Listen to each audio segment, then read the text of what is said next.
जल्दी से लिखो आप लोग, जल्दी समझाते हैं यहाँ पर।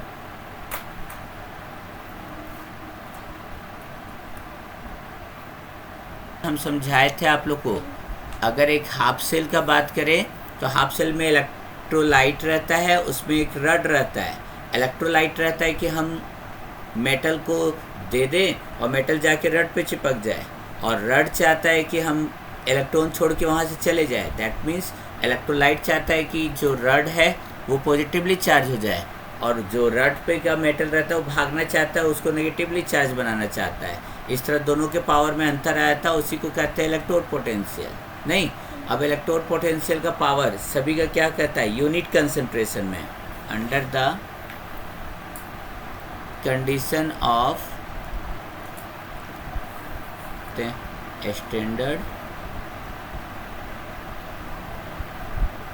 Standard electrode potential. लेकिन देखो, पूरे केमिस्ट्री को IUPAC संभालता है, तो IUPAC थोड़ा सा आसान हो जाए, सारा कैलकुलेशन आसान हो जाए, उसको आराम हो। स्टैंडर्ड इलेक्ट्रोड पोटेंशियल किसको मान के चलता है, स्टैंडर्ड रिडक्शन पोटेंशियल को ही स्टैंडर्ड इलेक्ट्रोड पोटेंशियल मान के चलता है। ठीक है, तो लिख देते हैं, एक पॉइंट क्यों ना बना दें यहाँ पर, अकॉर्डिंग टू यूपैक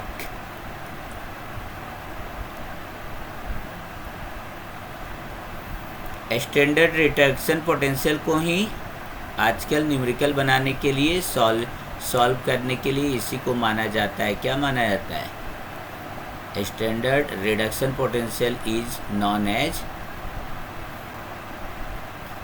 देखो स्टैंडर्ड ऑक्सीडेशन पोटेंशियल और रिडक्शन पोटेंशियल में ज़्यादा अंतर नहीं है, एक प्लस होता है तो एक माइनस होता है, एक माइनस होता है प्लस होता है। पिछली 11th क्लास में हम पढ़ा चुके हैं, इसलिए ज़्यादा इस पर हम टाइम नहीं दे रहे हैं, नहीं तो इस पर क्लास लेने में फिर से मेरा 1 से 2 क्लास चला जाएगा। Standard reduction potential is known as, इसी को हम लोग कहते हैं क्या, स्टैंडर्ड इलेक्ट्रोड पोटेंशियल।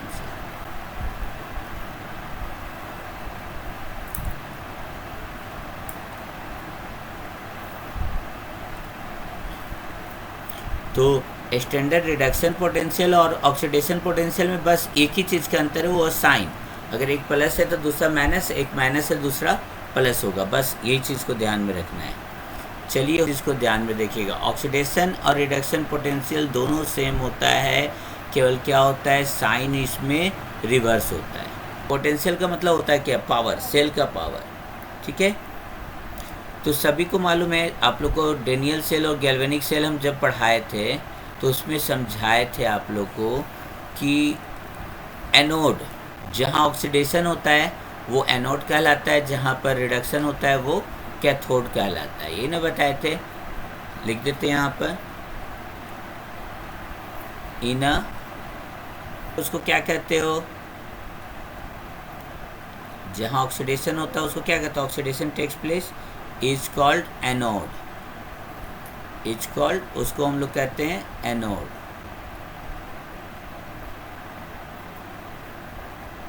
और रिडक्शन टेक्स प्लेस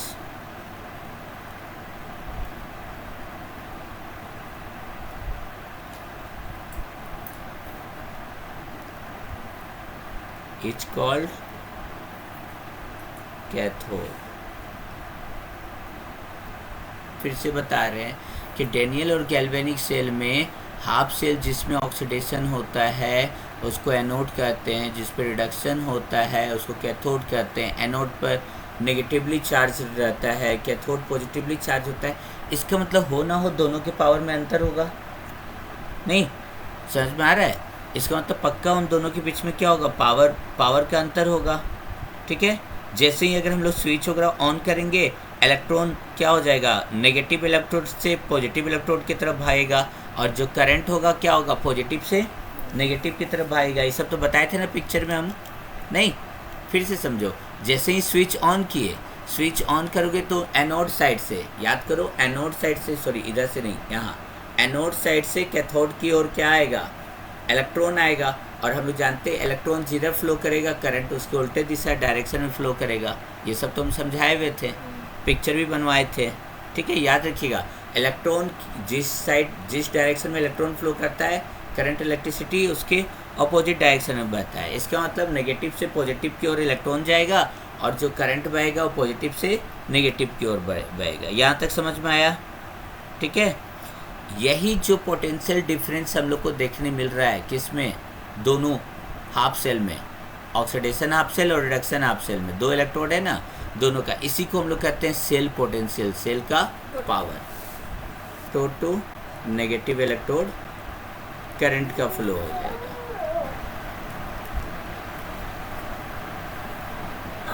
क्या बोलता है कि अगर हम लोग स्विच दे दिए तो स्विच देने पर हम लोग को क्या दिखेगा, स्विच देने के बाद देखते हैं इलेक्ट्रॉन फ्लो करेगा एनोड से कैथोड और करंट फ्लो करेगा कैथोड से एनोड। मतलब नेगेटिव से पॉजिटिव इलेक्ट्रॉन फ्लो करेगा और करंट फ्लो करेगा पॉजिटिव से। देखिए अगर आता है तो क्या लिखेंगे, the potential difference between the two half cells is known as in a cell is a known as क्या, सेल पोटेंशियल। तो लिखिए रिजल्ट अलग अलग होगा।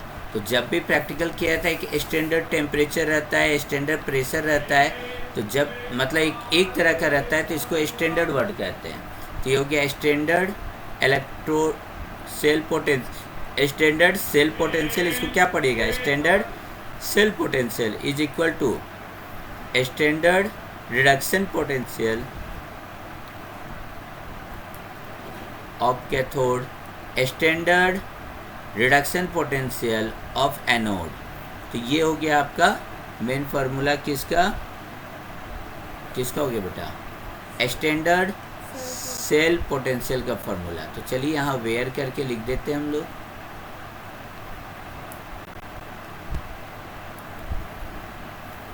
वेयर लिख लो,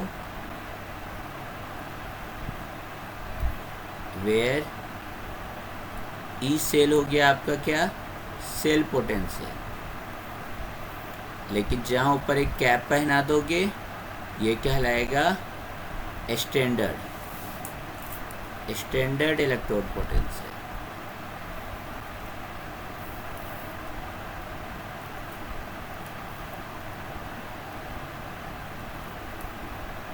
सिमिलरली अगर हम लिखते हैं ई कैथोड तो standard reduction potential,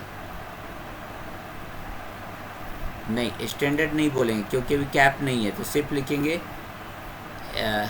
electrode reduction potential of cathode, electrode reduction potential किसका, कैथोड का।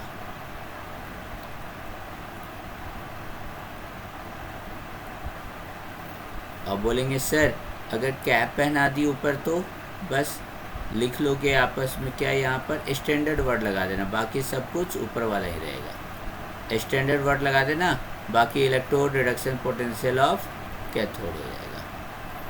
उसी तरह अगर एनोड का लिखोगे तो क्या हो जाएगा, अगर ई एनोड लिखते हो तो हो जाएगा इलेक्ट्रोड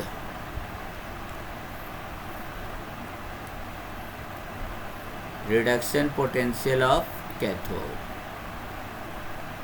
नहीं इस बार दिस टाइम हो जाएगा एनोड। बोलेंगे सर ऊपर अगर कैप लगा दिए तो पहना दो एक कैप, देखो टोपी पहना हुआ है, दैट इज एनोड। हाँ बोलो,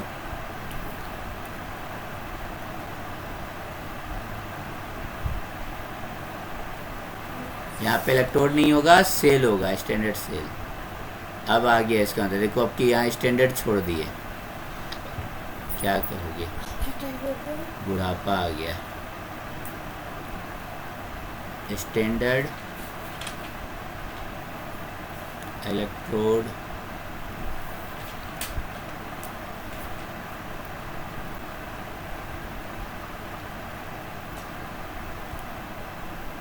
ऑफ एनोड। तो चलिए हम लोग का यहाँ तक पहला न्यूमेरिकल बन चुका है। तो आ रहा है वोल्टेज। वोल्टेज सिंपल लैंग्वेज में करते हैं वोल्टेज, और केमिस्ट्री की भाषा में करते हैं इलेक्ट्रोमोटिव फोर्स। इलेक्ट्रोमोटिव फोर्स नहीं, इन शॉर्ट हम लोग क्या बोलते हैं, EMF। ठीक है, तो लिख देते हैं यहाँ पर E, छोटा सा लिखो EMF, नहीं और अगर सिंपल लैंग्वेज में, अगर जनरल बोलचाल की भाषा में बोलते तो हम लोग बोलते हैं अरे वोल्टेज बढ़ाओ, वोल्टेज कम करो, ईएमएफ बढ़ाओ, ईएमएफ कम करो। ठीक है, तो अगर आएगा इसको डिफाइन करने के लिए क्या कहेंगे? ठीक है, जब दैट में लिखते हैं द पोटेंशियल डिफरेंस, ध्यान देखना, when no current is drawn from the system, system में कोई करंट वगैरह आना जाना नहीं कर रहा है, और उस वक्त जो पोटेंशियल डिफरेंस रहेगा कैथोड एनोड जो भी रहता है, ठीक है, रिडक्शन पोटेंशियल ऑफ कैथोड, हमेशा तो कैथोड पॉजिटिव है और आपका एनोड नेगेटिव है, तो reduction potential of cathode minus reduction potential of anode, इसी को हम लोग कहते हैं इलेक्ट्रोमोटिव फोर्स। तो बोलेंगे सर इसका डिफिनेशन क्या होगा, तो लिखिए डिफिनेशन हो गया the potential difference when no current is drawn from the system, system में कोई करंट फ्लो नहीं कर रहा है, दोनों इलेक्ट्रोड का जाके पोटेंशियल का डिफरेंस चेक कर लो, वही होगा आपका इलेक्ट्रोमोटिव फोर्स। इसको इंडिकेट किस में करते हैं? वोल्ट में, वोल्ट मीटर रहता है, it is measured in volts. ठीक है, तो ईएमएफ का फुल फॉर्म, ईएमएफ का हो गया क्या फॉर्मूला? बोलेंगे सर हमेशा पॉजिटिव से नेगेटिव को घटाया था, नेगेटिव से पॉजिटिव को नहीं, तो हम लोग जानते हैं कैथोड हमेशा पॉजिटिव वैल्यू आता है और इसका एनोड का, तो यहाँ पर क्या हो जाएगा, लिखेंगे reduction potential of cathode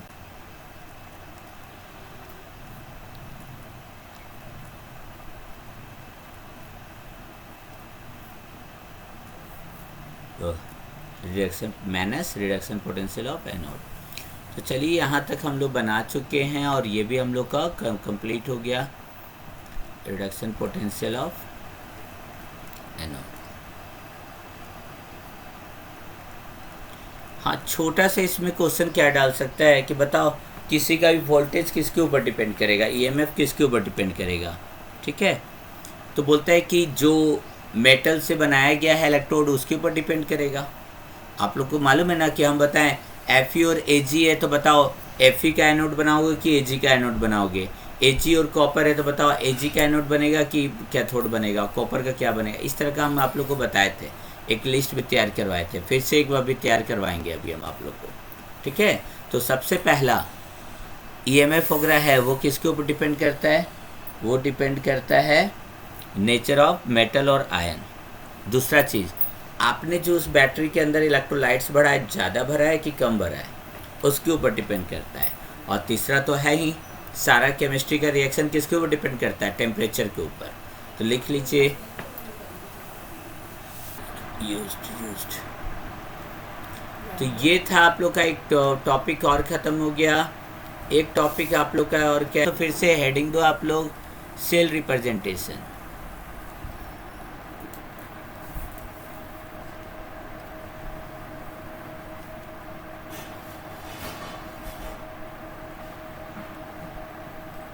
cell representation ऐसे कैसे काम चलेगा, सब भुला जाओगे। चलो तो एक एक पॉइंट लिखते, क्या करते थे जब भी सेल का हम लोग लिखते थे तो एनोड हमेशा लेफ्ट साइड लिखाता था, एनोड किधर लिखाता था? Left side. ठीक है, यही ना होता था। और कैथोड किधर लिखते थे हम लोग? फर्स्ट में बोलो, कैथोड ऑलवेज हमेशा लिखते थे किधर साइड? Right side. यही ना रूल था, पहला रूल था कि एनोड हमेशा लेफ्ट साइड लिखाएगा, कैथोड हमेशा राइट साइड लिखाएगा। क्लियर है?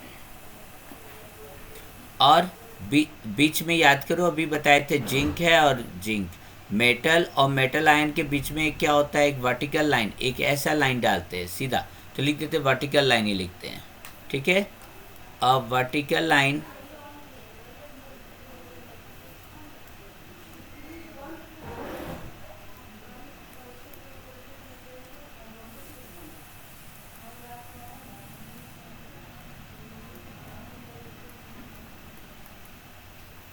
अब वर्टिकल लाइन सेपरेट करता है, किसको सेपरेट करता है बताओ? द मेटल, बोलो, the metal from the metal ion, the metal from the metal ion. ठीक है।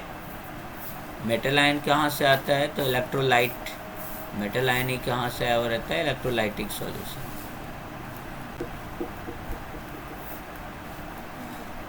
चलो एग्जांपल लेते हैं। मान लो मेटल है, वर्टिकल लाइन, मेटल पे प्लस या माइनस चार्ज है, इसमें एक्वस लिख देते, तो एक वर्टिकल लाइन से सेपरेट करते थे, याद आया। थर्ड में क्या करते थे बताओ, इन दोनों के सबके बीच में क्या होता था, 2 इलेक्ट्रोड रहता था,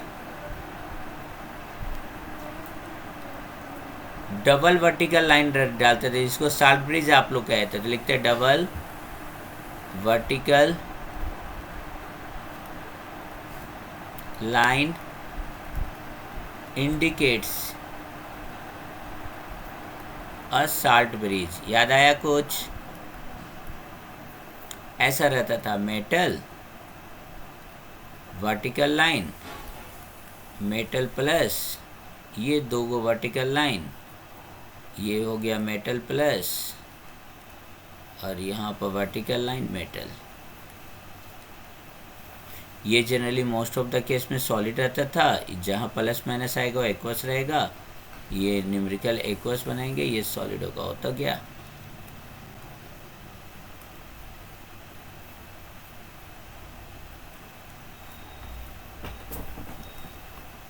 चलो तो इसको सॉलिड एक्वस अभी मत लिखो, उसको भी अलग पॉइंट ही बना देते हैं क्या, ताकि सेल रिप्रेजेंटेशन में आप लोग लिखो, क्या लिख देते हैं, state of metal and ions, state of metal and the solution. क्या है कि आप लोग पता चला कि अरे सर तो ऐसे ही लिख दिए, छोड़ देना, is written with the concentration of the electrolyte in parenthesis,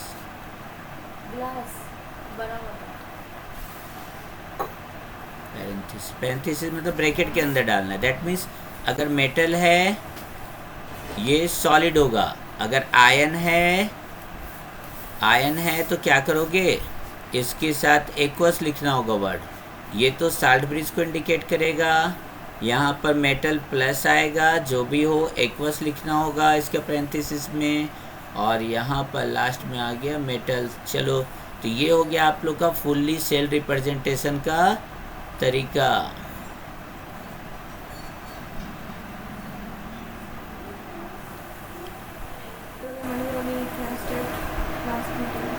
ये मेटल यहाँ हो जाएगा सॉलिड। इसको और कंप्लीट करना है तो अब थोड़ा सा 11th में थोड़ा स्टैंडर्ड बढ़ा दो।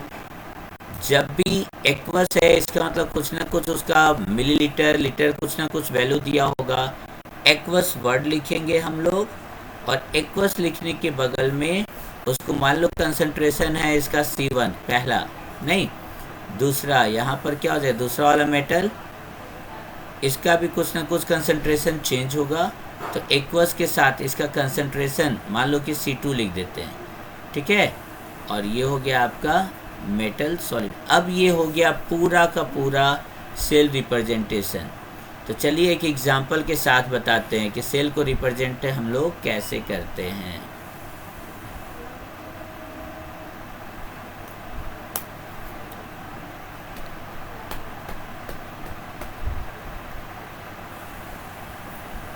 सेल हम लोग कहते हैं, बट आप लोग को पिक्चर में पहले ही बता दिए थे क्या था यहाँ पर, एक बार याद करो। एक यहाँ पर हम लोग जिंक के इलेक्ट्रोड बनाए थे, याद आया। एनोड था, एनोड हमेशा लेफ्ट साइड बनता है, याद रखना। और कैथोड हमेशा किधर बनता है, हमेशा राइट साइड, बताए थे आप लोग को। इसमें हम लोग क्या किए थे, एक जिंक का रड रखे थे,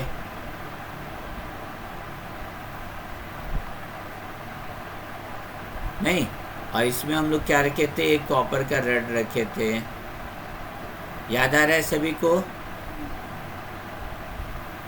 और यहाँ पर हम लोग इसको न्यूट्रलाइज करने के लिए क्या किए थे, और सर्किट को कंप्लीट करने के लिए हम लोग किए थे, एक साल्ट ब्रिज लगा दिए थे जिसमें अगर अगर टाइप का जेली लाइक सब्सटेंस भर दिए थे।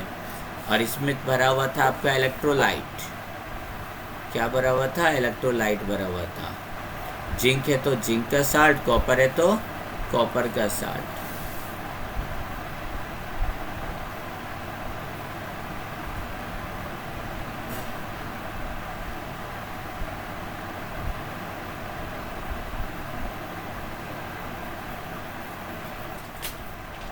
और बताए थे दो इलेक्ट्रोड को, यहाँ पर क्या होता है, इलेक्ट्रोड पोटेंशियल को रिप्रेजेंट कैसे करते थे हम लोग? वोल्ट से।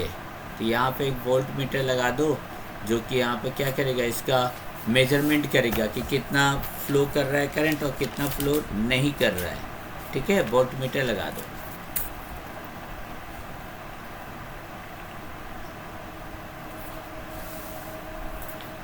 करंट तो फ्लो करेगा ही करेगा, इसमें तो बता दी, इसमें भर दो अगर अगर। और ऐसे ही बताए थे नेगेटिव साइड ये होगा और ये होगा पॉजिटिव। रिजल्ट क्या होगा? रिजल्ट क्या होगा सबको मालूम है।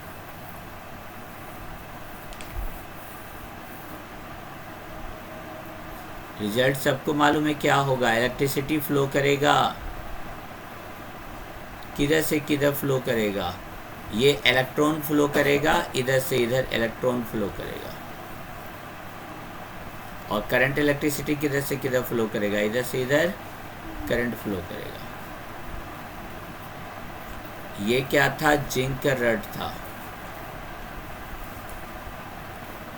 ये था क्या? कॉपर का रड था।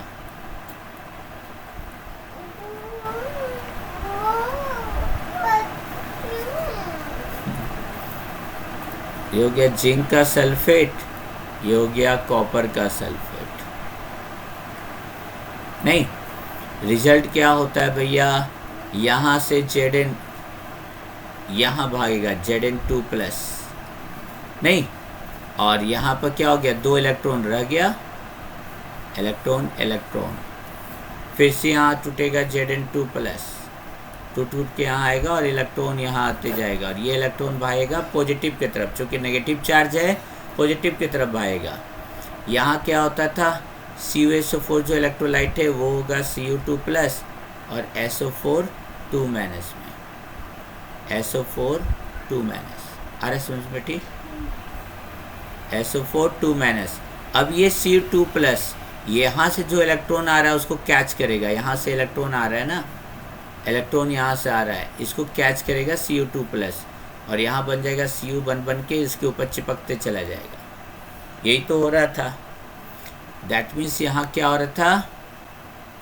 यहाँ पे Zn से Zn2+ बन रहा था। ध्यान दो, यहाँ पे क्या हो रहा था? Zn एनोड है ना, ये हो गया एनोड वाला पार्ट, ये हो गया बेटा क्या था? ये कैथोड वाला पार्ट। तो अब इसको रिप्रेजेंट करना हम सिखाए हैं, तो बोलेंगे सर यहाँ जो एनोड पर है ना जिंक जो रड है, वो जिंक जो रड है वो सॉलिड स्टेट में। बोले चलो सही है। और सर वहाँ से दो इलेक्ट्रॉन ये दे रहा है और Zn2+ बना रहा है। देखो यहाँ से दो प्लस हो रहा है तो एक्वस हो गया। नहीं, बीच में साल्ट ब्रिज डाला हुआ है तो डाल देंगे साल्ट ब्रिज। यहाँ कॉपर है, कॉपर क्या था? Cu2+, दो इलेक्ट्रॉन को कैच कर रहा है, वहाँ चिपकते जा रहा है। 2+ है कहाँ पर? ये हो जाएगा एक्वस, तो यहाँ पैरेंथेसिस में डाल दो। यहाँ पर ये क्या बना दे रहा है? कॉपर Cu2+, दो इलेक्ट्रॉन लेके Cu बना दे रहा है सॉलिड। तो देखो, तो यही तो है आपका सेल रिप्रेजेंटेशन। कहाँ ज़्यादा हार्ड है? मान लो कि यहाँ पर इस इलेक्ट्रोलाइट का कंसंट्रेशन C1 है, तो यहाँ लिख दो C1। आप लिख सकते हो क्योंकि कंसंट्रेशन भी लिखना जरूरी रहता है, तो लिख देते हैं सर इसका कंसंट्रेशन C1 है। यहाँ Cu2+, यहाँ भी कुछ CuSO4 का कंसंट्रेशन होगा, तो बोलते हैं सर मान लेते हैं कि इसका कंसंट्रेशन कितना है? C2 है। बोलो कहाँ दिक्कत है? देखो सेल रिप्रेजेंटेशन हो गया हम लोग का कंप्लीट। जल्दी से उतार लो आप लोग।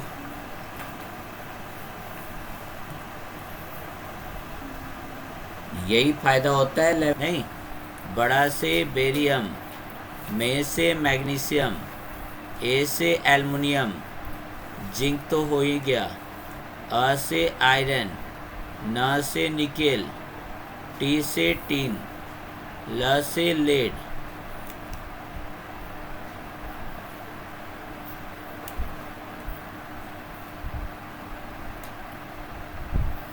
ह से हाइड्रोजन, क से कॉपर, म से मरकरी, च से चांदी, स से सोना। याद आया कुछ?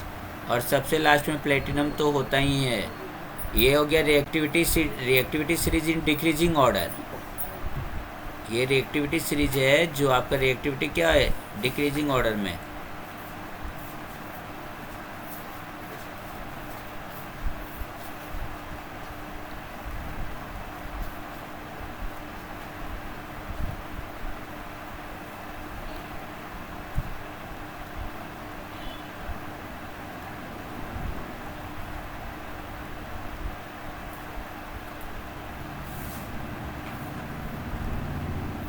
इसका मतलब पोटेशियम सबसे ज़्यादा रिएक्टिव हो गया, सबसे कम रिएक्टिव पीटी हो गया। चलो लिख, Fe दिया हुआ है और Ag दिया हुआ है। आप लोगों को क्या करना है, बनाना है। और एक 4 में देते हैं Fe है और कॉपर है। आप लोग को सेल रिप्रेजेंट करना है, ठीक है। तो जाहिर सा बात है, एक हम बता देते हैं आप लोग को कि CO क्या होता है, 2+ बनाता है। Ag पे क्या बनता है, एक सिंगल प्लस बनता है, ठीक है। आयरन भी 2+ बनाता है, Ag+ बनाता है, 2+ बनाता है, 2+ बनाता है। तो ये आप लोग को हम बता दिए हैं। आप लोग क्या करना है कि जल्दी से इस प्रकार से जैसे बनाए हैं ना, सेल का डायग्राम तैयार करना है, सेल रिप्रेजेंट करना है। आप लोग बनाओगे, क्या तरीका है उसका देखिएगा। जो पहले आएगा उसका एनोड बनेगा, जो बाद में आएगा उसका कैथोड बनेगा। थोड़ा सा देखो, ये रिएक्शन थोड़ा सा और हमको यहाँ जाना था। रुक जा एक मिनट, थोड़ा सा और कर दे। रुक जा, थोड़ा सा और इसमें मज़ेदार चीज़ और कर देते ना। इतना तो है ही, थोड़ा मज़ेदार और किया जा सकते हैं इसको।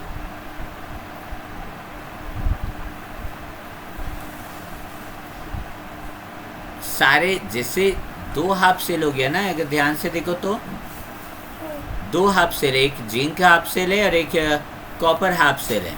तो आप लोगों को क्या करना है, दोनों हाफ सेल में कौन सा रिएक्शन हो रहा है वो लिखना है, और ओवरऑल रिएक्शन जो है वो भी लिखना है। क्या क्या लिखना है, देखो हम लोग क्या क्या पढ़ लिए यहाँ से। ये जब एग्ज़ाम में सेल डायग्राम बोलेगा तो आप लोग ये सेल डायग्राम बनाओगे, समझिए सभी कोई। अगर सेल रिप्रेजेंटेशन देगा तो आप लोग सेल रिप्रेजेंट करोगे। अब आता है हाफ सेल रिएक्शन पूछेगा तो देखोगे, एनोड पर हम लिखते हैं पहले। एनोड पे क्या हुआ था, बोलेंगे सर जिंक जो था ना 2 इलेक्ट्रॉन दे दिया था और 2+ बनाया था। देखो तो ये जिंक यहाँ पे क्या हो जाएगा, सॉलिड। ये क्या हो जाएगा, एक्वस। ये क्या हो गया, ये जो हुआ ऑक्सीडेशन हो रहा है, लूजिंग ऑफ इलेक्ट्रॉन। याद करो ट्रिक था, oil oxidation involves losing of electrons. तो ये क्या हो जाएगा, ऑक्सीडेशन हाफ सेल। चलो ये भी हो गया। अब देखो कॉपर क्या किया था, इलेक्ट्रोलाइट Cu2+ था। वो ये वाला जो 2 इलेक्ट्रॉन आ रहा था इसको उछल उछल के कैच कर रहा था और नॉर्मल बन जा रहा था, Cu बन जा रहा था नहीं। और रिडक्शन इन्वॉल्व गेन। देखो गेन हो गया, यहाँ पर गेन ऑफ इलेक्ट्रॉन हो रहा है नहीं। दैट्स वाई ये क्या हो जाएगा, ये हो जाएगा रिक था ना, रिडक्शन हाफ सेल। बोलेंगे सर ये तो इजी है हम लोग के लिए। अब ये हो गया आपको एट कैथोड, कैथोड पे रिएक्शन हो रहा है। अब इसको बोलेंगे कि राइट। ये कैसा क्वेश्चन हो गया, अगर एग्ज़ाम में आपसे पूछा हाफ सेल रिएक्शन लिखो तो ये आपको लिख के दिखाना होगा। एक साथ कई क्वेश्चन आप लोग का बन रहा है। और देखो बोल दिया कि ओवरऑल रिएक्शन लिखो, पूरा में कौन सा रिएक्शन हो वो लिखो नहीं। तो क्या लिखोगे आप लोग, ठीक है। तो देखते हैं ओवरऑल रिएक्शन, ओवरऑल रिएक्शन लिखो भैया क्या हुआ। तो बोलेंगे सर दो इलेक्ट्रॉन हमेशा याद रखना, इलेक्ट्रॉन इक्वल होना चाहिए तभी कटेगा। याद होगा तो ठीक है ना, लिखो। देखो आपको पूरा का पूरा बन जाएगा ऊपर वाला Zn solid Cu2 plus aqueous, और ये हो जाएगा आपका Zn2 प्लस एक्वस और प्लस Cu सॉलिड। तो देखो ओवरऑल रिएक्शन भी हम लोग का बन गया। आ रहा है ना। तो अगर आपको एग्जाम में पूछ दिया नहीं ओवरऑल रिएक्शन लिखना है तो आपको ये दोनों नहीं लिखना है, ये वाला नीचे वाला लिखना होगा। तो ये हो जाएगा आपका ओवरऑल रिएक्शन।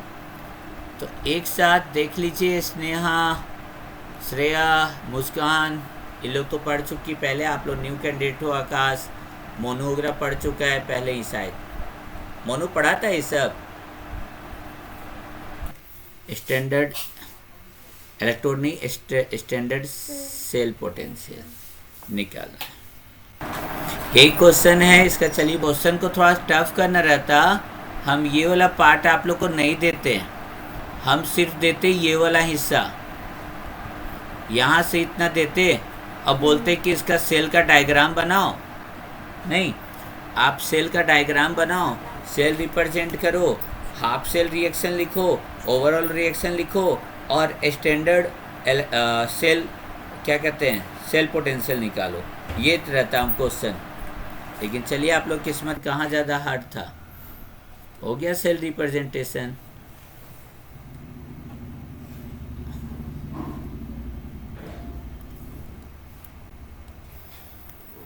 और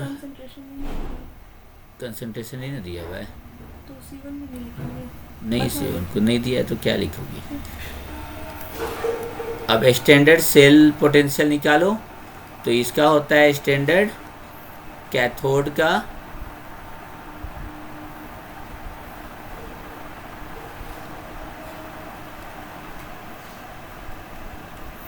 minus anode, standard electrode potential of anode. अब देखो हम लोग जानते हैं कैथोड हमेशा क्या होता है राइट साइड में होता है, और ये क्या होता है ये हमेशा लेफ्ट साइड में होता है एनोड। तो इसको ऐसे भी कहीं कहीं और करके लिखता है फॉर्मूला। देखो इसमें लिख देगा राइट, इसमें लिख देता है लेफ्ट, दोनों सेम है। ऐसा नहीं कि तुम लोग सोचना रहे ये राइट और लेफ्ट क्या लिख दिया, समझ में आया। तो चलो, तो यहाँ पर सबको मालूम है कैथोड का वैल्यू कितना दे रहा है, -0.44 वोल्ट, -0.74 वोल्ट। अब बोलो क्या हो जाएगा। तो हो गया रिप्रेजेंटेशन सेल का। ये पोटेंशियल कितना आ जाएगा -0.44। अगर आंसर सही होगा तो हमेशा प्लस में आना चाहिए। Cell potential, standard cell potential हमेशा प्लस में आएगा। तो आ गया, देखो कितना आ गया, बोलो 0.30 वोल्ट। देखो प्लस में आया, इसका मतलब हम लोग को न्यूमेरिकल सही बनाया। और इसमें चौथा क्या बनाना है, 4 नंबर ओवरऑल रिएक्शन लिखना है।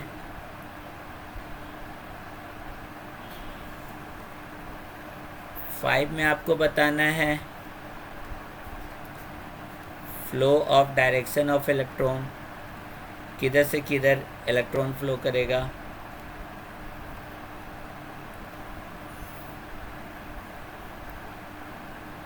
और क्या बताना है, flow of direction of current, current किधर से किधर फ्लो करेगा।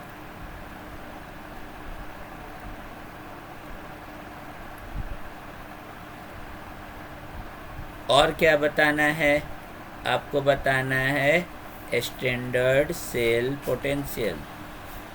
तो देखो इतने सारे